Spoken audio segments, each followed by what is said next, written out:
Hi guys, welcome to Richard Cabilo YouTube channel, and to this video, I will teach you how to enable or disable lock screen magazine on a Realme 5 mobile phone. And okay guys, but before we start, kindly subscribe to my YouTube channel by pressing the subscribe button and the bell to notify you if I have new videos. Okay guys, let's start. So okay guys, here in your Realme 5 mobile phone, you'll have to do is go to settings.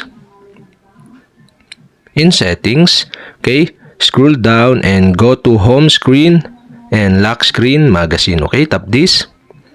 And home screen and lock screen magazine, okay, scroll down again and go to Liwa lock screen sections. Okay, you can see here the Liwa lock screen, and you'll have to do is tap this.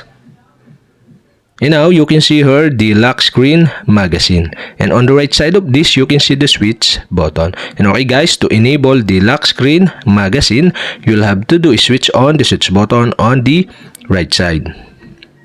So okay guys, we have successfully enabled the lock screen magazine. And to disable again, you'll have to do is switch off the switch button on the right side.